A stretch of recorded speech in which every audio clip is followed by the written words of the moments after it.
nyampe di lokasi deh. Tungguin aja kali ya. On cam dulu deh.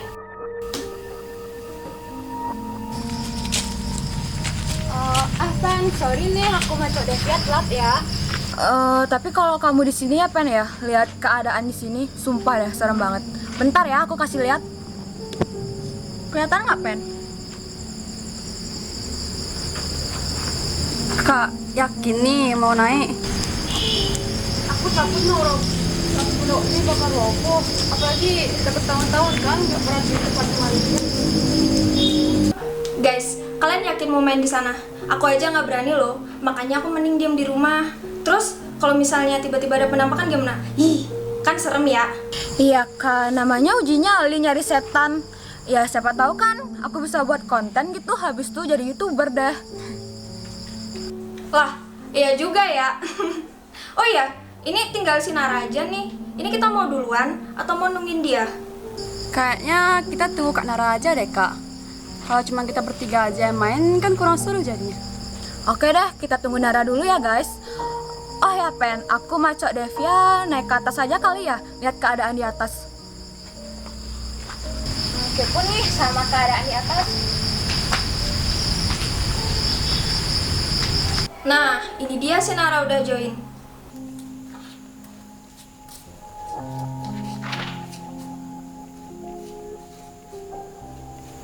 Halo guys, maaf banget aku telat join.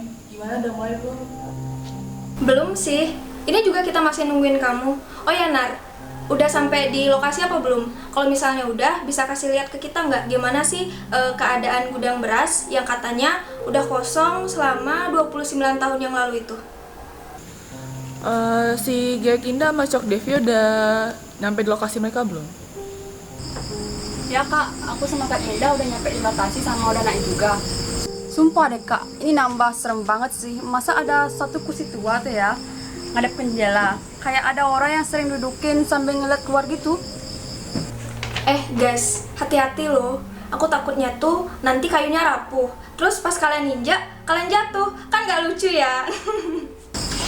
Pen, nggak usah bercanda deh Pen. Tapi ya kalau nanti aku kenapa-napa, teleponnya ke ambulannya Pen ya. Kak, yakin nih mau dipakai kursinya? Jaga-jaga aja sih, aku nggak yakin soalnya. Ya udah deh, yakin-yakin aja ya.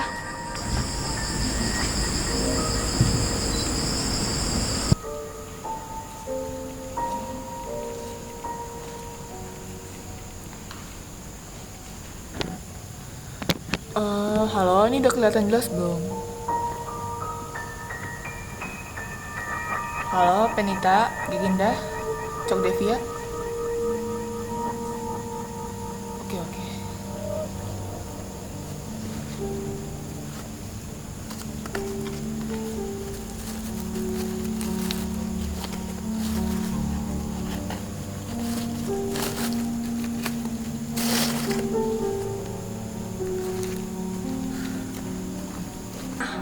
Oke, karena semuanya udah kumpul di sini, aku bacain dulu rules-nya ya. Jadi kita semua ini kan udah tahu ya, nama gamenya itu Noroinoa atau lingkaran setan. Untuk rules-nya itu, yang pertama, kita tuh harus buat satu lilin yang nantinya bakal dihidupin, terus dijaga sama permainan berlangsung. Itu nggak boleh mati ya.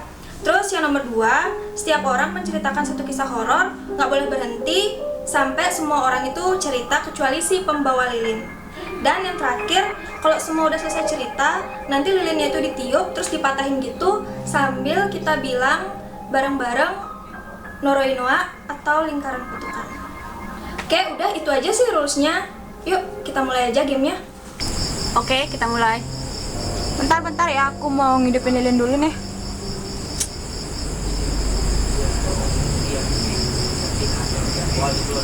Oke udah guys, kita mulai ya. Oke, kalau gitu siapa yang mau mulai duluan? Bebas deh, bebas. Siapa aja boleh. Mumpung lilinnya juga udah nyala kan. Yuk udah mulai. Oke deh, kalau gitu aku yang mulai duluan.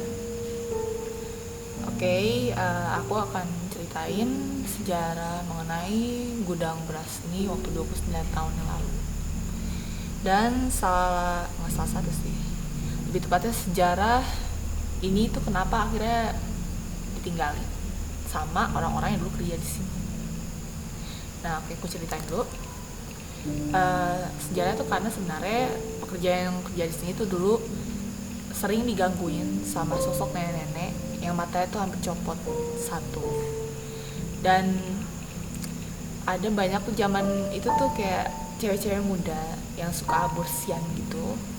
Itu tuh dia kayak buang hasil aborsiannya ke hutan belakang yang ada di belakang gudang beras ini. Nah, terus sebenarnya sih waktu 29 tahun yang lalu emang sih sejarah itu iya ada, tapi karena hal itu juga akhirnya nyebabin hal-hal ini terjadi gitu. Nah, aku sebutin dulu yang pertama. Yang pertama itu ada ibu-ibu yang kerja di sini. Itu tuh suatu hari lagi benahin beras yang habis dibersihin, kayak udah habis digiling itu dan mau dimasukin ke karung. Nah, dia tuh udah benahin seluruh beras yang ada di gudang ini, tapi dia tanpa sengaja ngeliat ke arah mesin penggiling beras itu.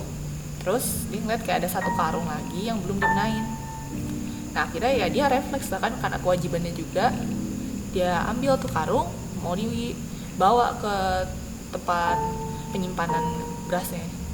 Nah, setelah itu sebenarnya kan ini kan ada kayak mesin gitu. Tanpa dia sadari tangannya satu lagi kemasukan ke mesinnya.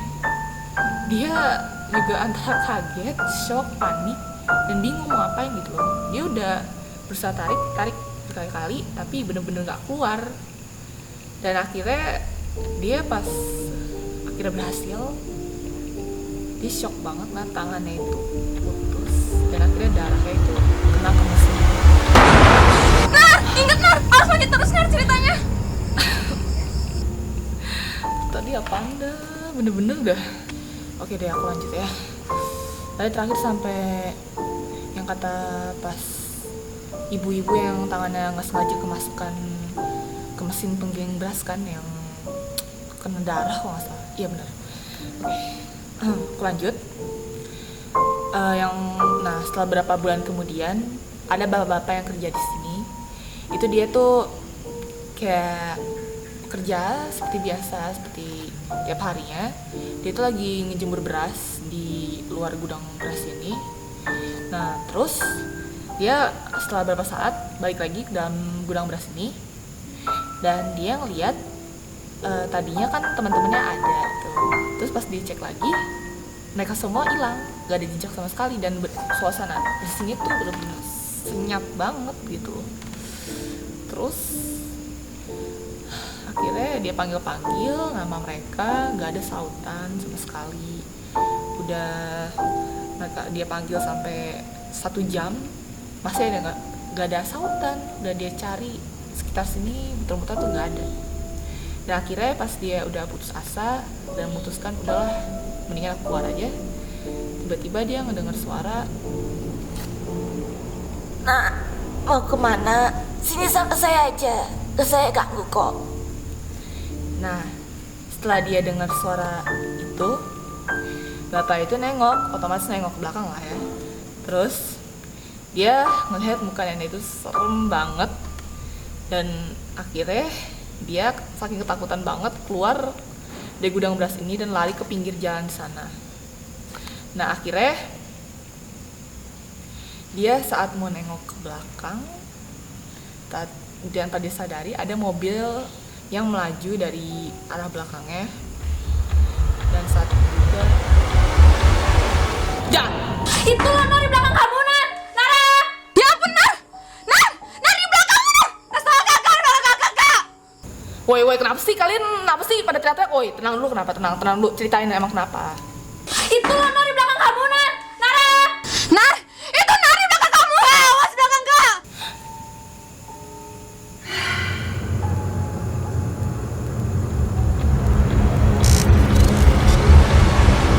Guys, nenek di sini guys. Nara, halo, Nara. Nar, jangan bercanda Nar. Kak Nara. Kak Indra, ini Kak Nara gimana?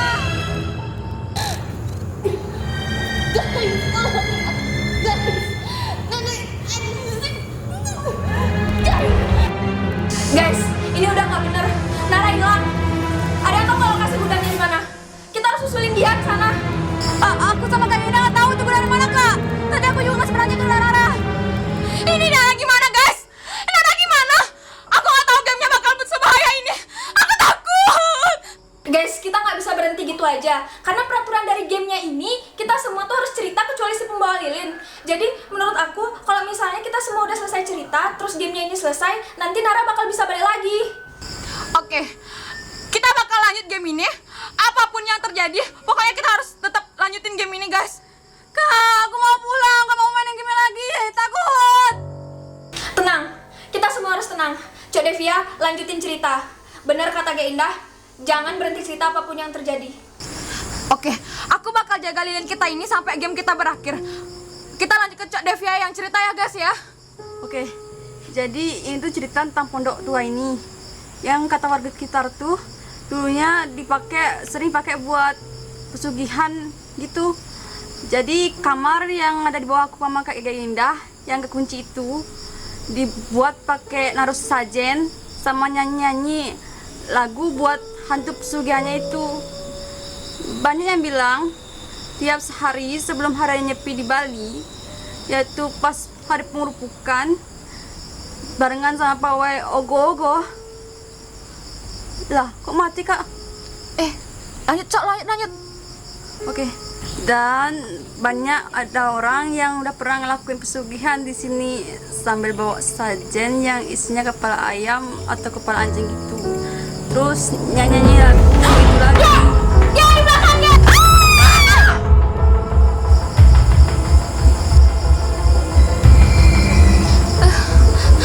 Lanjut, kita harus lanjut cerita. Cok Devia jangan berhenti. Lanjutkan ceritanya. Warga sekitar tuh ngerasa keganggu setiap pawai gogo. Terus pas tengah malam tuh kan nggak boleh tuh bising sama nyalain lampu. Nah, ada beberapa orang yang ngeliat api terbang di sini, terus disusul sama nyanyian yang serem gitu. Terus itu nggak sejam atau 2 jaman, tapi sampai pagi sekitar jam 4. Terus aktivitas di pondok ini selesai.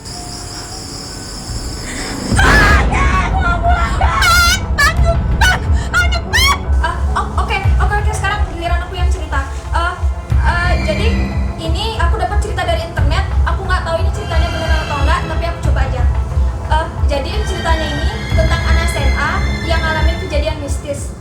Jadi suatu hari orang tua mereka itu pergi keluar kota dan di rumahnya itu cuma ada 3 orang. Dia sebagai kakak, terus adiknya, terus neneknya. Nah, si neneknya ini udah tua banget dan udah punya penyakit gitu. Kalau mau ngapa-ngapain tuh harus dibantu. Jadi neneknya ini setiap harinya itu berbaring aja di tempat tidur. Nah, pas malamnya ini si kakak entah kenapa punya rasa atau firasat yang gak enak gitu. Karena si kakak ini khawatir, jadi dia ngajak adiknya buat bareng-bareng tidur di kamarnya dia. Udah tuh, pas malamnya mereka itu ngelakuin kegiatan kayak biasa. Si kakak kayak nonton YouTube, terus si adik nonton drakor. Nah, sesekali si kakak ini dengar ada yang jalan di ruang tamunya. Si kakak ini nanya dong ke adiknya apa dia dengar atau enggak. Ternyata si adiknya nggak dengar. Jadi si kakak ini cuman mikir ini tuh perasaannya dia aja. Nah, tiba-tiba dari kamar neneknya kedengeran ada suara yang keras banget kayak benda jatuh gitu. Pas mereka udah sampai di kamar neneknya, ternyata neneknya itu jatuh di bawah. Anehnya, mata neneknya ini masih ketutup. Nah, di situ mereka bingung dong, kenapa neneknya bisa jatuh, padahal neneknya ngapa-ngapain aja nggak bisa. Diangkatlah neneknya itu ke atas kasur lagi. Tiba-tiba, si nenek ini langsung berdiri di atas kasur, sambil matanya itu dibuka, terus melotot ke arah mereka berdua. Mereka kaget dan lemas, tiba-tiba melihat si nenek mereka ini udah bangun gitu aja dan mustahil banget untuk bangun. Si nenek ini langsung nari-nari di atas kasur sambil baca mantra, terus sesekali dia kayak ketawa kegirangan gitu. Tiba-tiba si nenek ini ngedeketin mereka berdua sambil ngejilat pipi si adiknya. Terus si nenek sambil ngomong dalam bahasa Bali, Jadi suba kelemahan ngamah, atau artinya sekarang bakalan dapat makan. Terus mereka berdua takut dong, dan mereka berdua ini kabur dari kamar neneknya. Tapi tiba-tiba si nenek ini langsung narik kedua tangan mereka. Si kakak langsung dibanting ke tembok, dan si adik dicekek sampai kakinya itu udah nggak nyentuh tanah lagi. Kakaknya sadar dong dan mau lamatin si adiknya. Tapi sayangnya si nenek malah nendang lalu mencekek si kakak, dan si nenek ini tersenyum sambil mengeluarkan air liur. Si kakak ini pasrah dan lama-kelamaan mulai gak bernafas dan matanya tuh ditutup. Lalu setelah itu gak ada yang tahu gimana kabar dari nenek dan si mereka berdua ini. Oke, cerita dari aku udah selesai. Sekarang tiup lilinnya.